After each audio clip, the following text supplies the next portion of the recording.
영상 하단 더보기란 클릭하시면 간편하게 참여하실 수 있는 링크도 남겨놓을 거니까 이 링크 클릭하셔서 무료 정보방 입장하시기 바라겠습니다. 네, 안녕하세요. 주도현입니다. 오늘 2월 7일 수요일이고요. 오늘도 솔라나 같이 한번 살펴보도록 하겠습니다. 자, 가장 먼저 솔라나 관련해서 최근에 이런 이슈가 나왔습니다.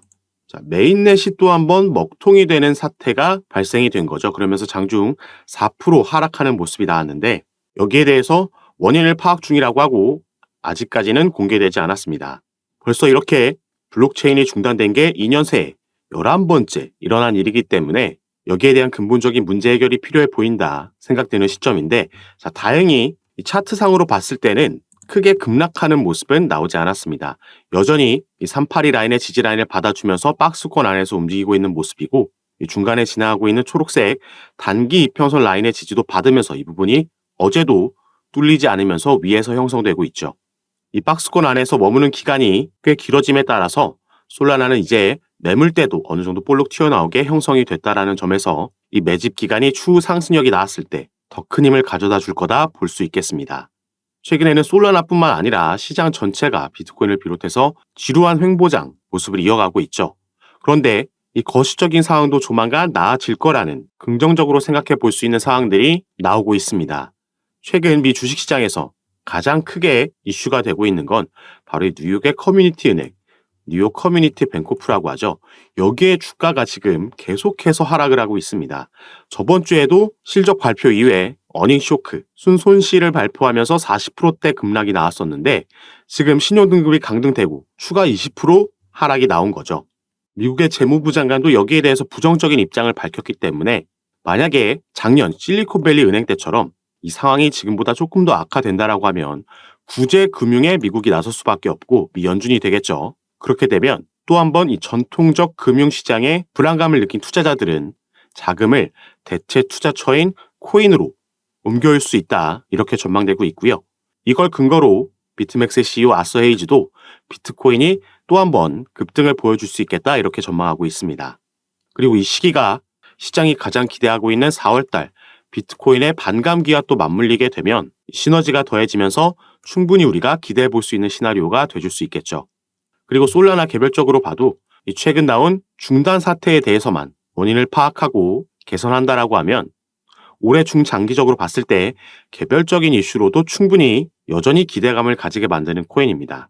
이 솔라나는 최근 사가폰2에 대한 발표도 했고 봉크 코인에 이어서 여러 밈 코인들을 계속해서 상장시키고 있습니다. 최근에는 홍크 코인도 상장시키면서 급등하는 모습을 보여줬죠. 거래량 측면에서도 트랜잭션 데이터들도 계속해서 증가하는 여러 호재 소식들이 많은데 그 중에서도 가장 솔라나의 시세에 직접적으로 영향을 줄 수 있는 기대되고 있는 호재 소식은 이 부분이라고 볼 수 있겠습니다. 자, 여기 나와 있는 블랙록이라는 기업 다들 아실 겁니다. 세계 최대의 자산 운용사고 여기에서 운영하고 있는 자산만 해도 1경이 넘는다라고 하죠.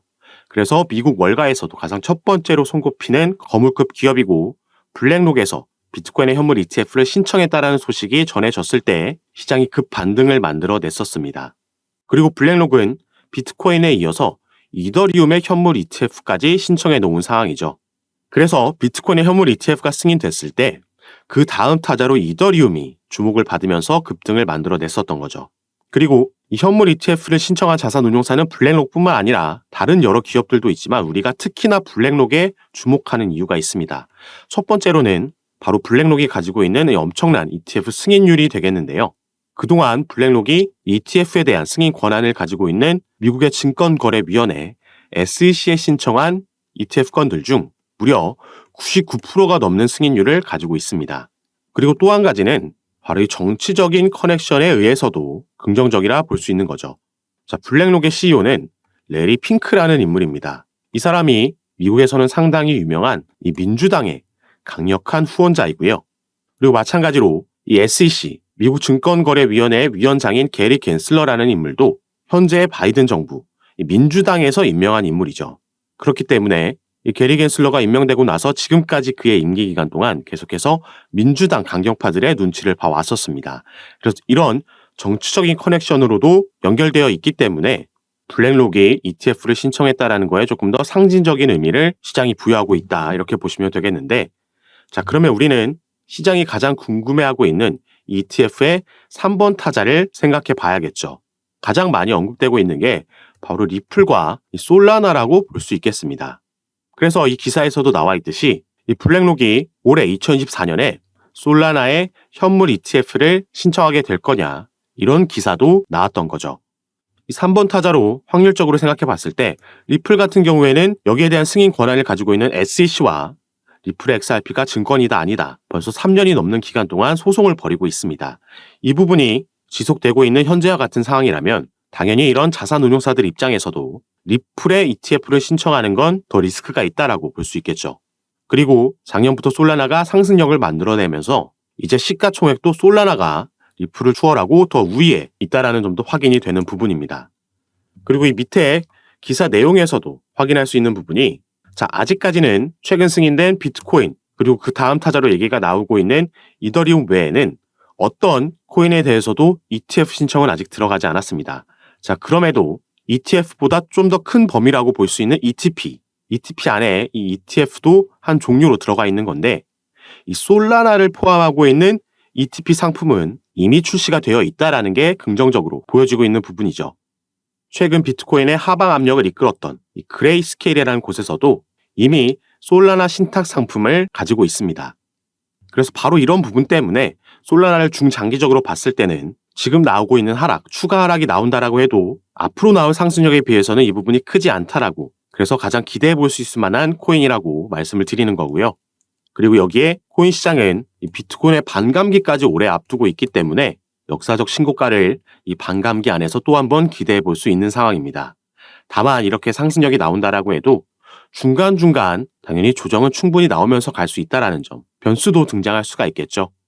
그래서 이런 상황마다 이 시장의 흐름에 맞게 이 부분을 파악하고 타점과 비중 전략까지 공유해 드리면서 대응을 도와드릴 거니까 이런 정보들 받아보시면서 여러분들도 투자 판단에 참고하시고 매매 진행하시면 더욱 좋을 것 같습니다. 그리고 제가 이런 부분 공유해드리고 잡아드리는 거 카톡방에서 전부 무료로 진행하고 있는 거니까요. 이 부분 안심하시고 여러분들은 위에 보이시는 제 전화번호 010-653-7908번입니다. 위에 제 전화번호로 숫자 7이라고만 문자로 보내주시면 제가 이 문자를 확인하는 대로 순차적으로 연락드려서 카톡방 초대를 도와드릴 거고요. 또 문자 전송 힘드신 분들은 영상 밑에 아까 말씀드렸던 링크 통해서도 입장이 가능하시니까 여러분께서 편하신 방식으로 연락 주셔서 이런 부분 받아보시고 제가 어떻게 잡아드리고 도움드리는지 들어오셔서 직접 확인해 보시고 판단해 보시기 바라겠습니다.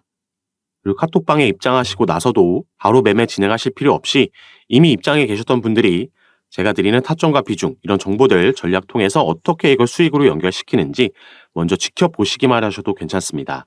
이걸 보는 것만으로도 충분히 도움이 되고 공부가 될 만한 정보들이니까 들어오셔서 이런 부분 충분한 시간 가지시면서 확인해 보시기 바라겠습니다.